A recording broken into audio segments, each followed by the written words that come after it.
بسم اللہ الرحمن الرحیم۔ کھوج وت کامن گرہ کے ساتھ حاضر خدمت ہے۔ حمزہ شہباز شریف اور مریم نواز کے اختلافات کے حوالے سے جو خبریں تھیں یا ہیں اس کے بارے میں تفصیلات جو ہیں جو ہمارے پاس ہیں وہ آپ سے شیئر کریں گے۔ ساتھ ہی ہم بات کریں گے کہ پاور سیکٹر میں کھربوں روپے کی کرپشن ہوئی نہیں ہوئی، کیا کہانی ہے، اور کون سے حکومت کے اہم وزراء ہیں جو اس ایشو پر اختلاف رائے بھی رکھتے ہیں اور ان کے سٹیکس بھی ہیں۔ مریم نواز اور حمزہ شہباز شریف کے اختلافات، یہ ایسا موضوع ہے جس پہ مختلف بحث و مباحثہ ہوتا ہے، ہوتا رہا ہے، ہوتا رہے گا۔ حمزہ اور مریم کے اختلافات کیا ہیں، اس کو سمجھنے اور جاننے کے لیے ہمیں تھوڑا سا ماضی میں جانا پڑے گا۔ شہباز شریف اور نواز شریف، مسلم لیگ نون کے سربراہ قائد نواز شریف اور صدر شہباز شریف، بیسیکلی شہباز شریف اور نواز شریف جو تھے وہ ایک ساتھ انہوں نے سیاست کا آغاز کیا۔ 90 میں جب نواز شریف پرائم منسٹر پاکستان بنے تو شہباز شریف تب ممبر قومی اسمبلی تھے، غلام حیدر وائیں صاحب وزیر اعلیٰ پنجاب تھے۔ لیکن 90 کے اس دور میں وزیر اعلیٰ پنجاب کے اختیارات جو تھے وہ شہباز شریف کے پاس تھے، اور غلام حیدر وائیں جو تھے آپ کہہ لیں کہ بے نام یا برائے نام ہی وزیر اعلیٰ پنجاب تھے۔ پھر 93 میں نواز شریف حکومت ختم کر دی گئی، محترمہ بے نظیر کی حکومت آئی۔ 97 میں جب دوبارہ مسلم لیگ نون کو اقتدار ملا تو میاں نواز شریف نے چودھری پرویز الہی کے ساتھ وعدہ کیا تھا کہ ان کو وزیر اعلیٰ پنجاب بنایا جائے گا۔ یہ وہ ٹائم تھا اور یہ وہ وعدہ تھا جس کے بعد چودھری برادران اور میاں نواز شریف فیملی کے درمیان اختلافات کا آغاز ہوا۔ لیکن میاں شریف جو کہ شریف فیملی کو سیاست میں لانے میں مرکزی کردار ادا کرتے رہے ہیں، اور وہ والد ہیں میاں نواز شریف اور میاں شہباز شریف کے، انہوں نے کہا کہ وزیر اعلیٰ پنجاب کے لیے شہباز شریف کو آگے لایا جائے۔ میاں نواز شریف نے معذرت کی پرویز الہی سے اور ان کو اسپیکر پنجاب اسمبلی بنایا اور شہباز شریف کو وزیر اعلیٰ پنجاب بنا دیا۔ اب تھوڑا سا آگے چل کے میں آپ کو یہ بتانا چاہوں گا کہ یہ تھوڑا بیک گراؤنڈ اس لیے بتانا ضروری تھا کہ تاکہ آپ کو سمجھ آ جائے کہ شہباز شریف نواز شریف کی ورکنگ کیا تھی۔ شہباز شریف اور نواز شریف جو ہیں یہ دونوں ایک ساتھ کام کرتے آ رہے ہیں 90 سے، اور دونوں کی سوچ میں فرق تھا، ہے اور رہے گا، لیکن حتمی فیصلہ میاں نواز شریف ہی کریں گے، یہ طے ہے۔ اس کی بہت ساری مثالیں ہیں۔ 2002 کے الیکشن، اس سے پہلے شہباز شریف کو کئی بار جو ہے وزیر اعظم بننے کی پیشکش ہوئی۔ میرے علم کے مطابق 10 بار سے زیادہ مرتبہ ان کو وزیر اعظم پاکستان بننے کی پیشکش ہوئی، لیکن ان نے وہ پیشکش ہر دفعہ ٹھکرا دی کیونکہ وہ کسی صورت اپنے بھائی سے بغاوت کرنے کا سوچ نہیں سکتے۔ یہ بھی حال ہی میں ایک کالم بھی لکھا ہے سہیل وڑائے صاحب میں، جس میں انہوں نے اپنی اور شہباز شریف صاحب کے درمیان ہونے والی گفتگو کا تذکرہ کیا ہے۔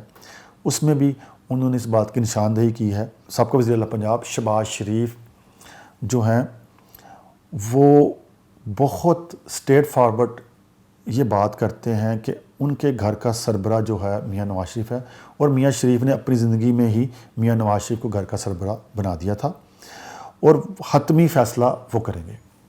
میری تھوڑی سوچ ان سے مختلف ہے۔ میں سمجھتا ہوں کہ اسٹیبلشمنٹ یا فوج اور سیاسی لوگوں کو مل کر حکومت چلانی چاہیے، جبکہ میاں نواز شریف جو ہے ان کی سوچ میں فرق ہے، اور ہم بھی سمجھتے ہیں کہ میاں نواز شریف کی سوچ میں فرق ہے۔ وہ سمجھتے ہیں کہ سول بالادستی جو ہے وہ ضروری ہے بہت ساری باتوں میں، اور سول بالادستی ہونی چاہیے حکومت کرنے میں، اور اب سول حکومت یا سیاسی حکومت کو اختیارات ملنے چاہیے۔ میاں شہباز شریف جو ہے وہ یہ سمجھتے ہیں کہ ابھی پاکستان میں ڈیموکریسی جو ہے اتنی مضبوط نہیں ہوئی کہ ہم اتنے بڑے اختیارات مانگ لیں یا ہمیں یہ مل جائیں۔ یہ حقیقت میں مبنی باتیں نہیں ہیں۔ جو بھی سول گورنمنٹ ہو یا سیاسی حکومت ہو، اس کو اور ہم پاک فوج کو، ہماری جس کو ہم اسٹیبلشمنٹ بھی کہتے ہیں، مل کر ملک کو آگے بڑھانا پڑے گا، اور وہاں تک لے جانا پڑے گا جب دونوں سائڈ یعنی کہ سیاسی حکومت اور اسٹیبلشمنٹ یعنی کہ فوج دونوں ایک دوسرے پر اعتماد کرنا شروع ہو جائیں تو پھر وہ وقت ہوگا کہ سول بالادستی کی بات کی جا سکے۔ شہباز شریف آج بھی اپنے نظریے پہ قائم ہیں اور وہ سمجھتے ہیں کہ پاکستان میں حق کے حکمرانی کے لیے فوج کا ساتھ ہونا بہت ضروری ہے۔ حمزہ اور مریم کے درمیان بھی یہی نظریاتی اختلاف ہے۔ حمزہ شہباز شریف اپنے والد کی جو ہے لائن کو آگے لے کر چلتے ہیں۔ وہ سمجھتے ہیں کہ ملک میں حکومت چلانے کے لیے فوج کے ساتھ اچھے تعلقات رکھنا اور ان کی مشاورت ہونا انتہائی ضروری ہے، جبکہ مریم نواز سمجھتی ہیں کہ جس کو ووٹ ملے اس کے پاس ہی مکمل اختیار ہو۔ یہ دونوں کے درمیان بیسک اختلاف ہے جو میں سمجھتا ہوں۔ لیکن ایک بات طے ہے کہ شریف فیملی میں اختلافات تب تک نہیں آ سکتے جب تک میاں نواز شریف زندہ ہیں اور میاں شہباز شریف زندہ ہیں۔ ان کے بعد مریم اور حمزہ کا سیاسی مستقبل کیا ہوگا اس کے بارے میں ابھی پیشین گوئی کرنا قبل از وقت ہے۔ لیکن ایک بات طے ہے کہ مریم اور حمزہ جو ہیں یہ مل کر ہی مسلم لیگ نون میں کام کریں گے اور پارٹی کو آگے بڑھائیں گے۔ اور میاں شہباز شریف کے حوالے سے سہیل وڑائچ نے جو اپنے کالم میں لکھا کہ مریم اور حمزہ کا مستقبل کا فیصلہ جو ہے وہ میاں نواز شریف کریں گے، میں آپ کو یہاں پہ انفارمیشن دیتا چلوں کہ میری اطلاعات کے مطابق مریم اور حمزہ کے مستقبل کا فیصلہ ہو چکا ہے، اس کو پبلک ہونا باقی ہے۔ حمزہ شہباز شریف اپنے والد کی جگہ پنجاب میں مسلم لیگ نون کی سیاست کریں گے اور وہ پنجاب تک ہی اپنی سیاست محدود رکھیں گے، جبکہ مریم نواز، نواز شریف، میاں نواز شریف جو قائد ہیں پاکستان مسلم لیگ نون کے، ان کی جگہ پر وہ سیاست کریں گی، ملک گیر سیاست کریں گی، چاروں صوبوں کی سیاست کریں گی، وفاق کی سیاست کریں گی۔ یہ معاملات طے ہیں دونوں کے درمیان۔ آنے والا وقت بتائے گا کہ یہ میں نے جو ابھی انفارمیشن دی ہے یہ کتنی سچ ہے یا جھوٹ ہے۔ انتہائی اہم موضوع ہے، وہ موضوع ہے کہ پاکستان میں بجلی کے کارخانے لگانے والے ہمارے ملک میں جو بڑی بڑی کمپنیز یا بڑے بڑے لوگ یا ادارے ہیں انہوں نے کھربوں روپے بنائے کہ نہیں بنائے، کرپشن ہوئی کہ نہیں ہوئی، یہ ایک الگ سے بحث اس ملک میں چل رہی ہے۔ اس حوالے سے وزیر اعظم پاکستان نے ایک اور تحقیقاتی کمیشن بھی بنایا ہے جو کہ یہ طے کرے گا کہ ہمارے پاور سیکٹر میں کتنے کھربوں کی اربوں کی کرپشن ہوئی ہے۔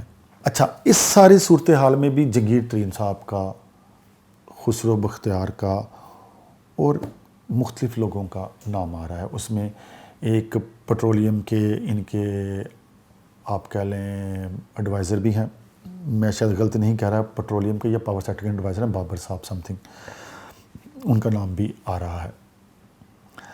اور بھی بہت ساری کمپنیز ہیں، چائنیز کمپنیز نے بھی بہت زیادہ سرمایہ کاری کر رکھی ہے پاکستان میں، 30 ارب ڈالر سے زیادہ کی سرمایہ کاری چائنیز کمپنیز کی ہے پاکستان کے پاور سیکٹر میں۔ اب پرائم منسٹر کے لیے اتنا آسان نہیں ہے کہ اس پاور سیکٹر کے ایشو پر وہ کوئی بڑا بولڈ سٹیپ لیں، حالانکہ ہمارے ساتھی جرنلسٹ جو ہیں وہ اطلاع دے رہے ہیں کہ آرمی چیف نے وزیر پاکستان کو بھرپور تعاون کی یقین دہانی کرائی ہے کہ آپ جو ہے بجلی کے کارخانوں میں یا بجلی یا پاور کے سیکٹر میں جو کرپشن ہوئی ہے اس کو بے نقاب کریں اور قصوروار کو سزائیں دلوائیں، ہم آپ کے ساتھ ہیں۔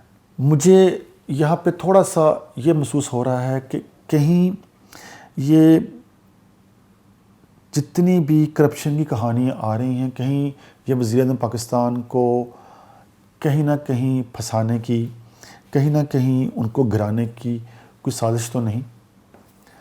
اس کے حوالے سے بھی لوگ باتیں کر رہے ہیں، یہ بھی ایک اینگل ہے، یہ بھی ایک رخ ہے بات کا کہ لوگ سمجھتے ہیں کہ یہ جتنے اسکینڈلز آ رہے ہیں ان اسکینڈل میں اگر پرائم منسٹر پاکستان سزائے دلواتے ہیں، جیسے شوگر مافیا اور پاور سیکٹر کو، یہ بہت ہی پاورفل لوگ ہیں، دلواتے ہیں تو پاکستان کی معیشت کا پہیہ نہیں چل پائے گا اور پرائم منسٹر جو ہے ان کو گھٹنے ٹیکنے پڑیں گے۔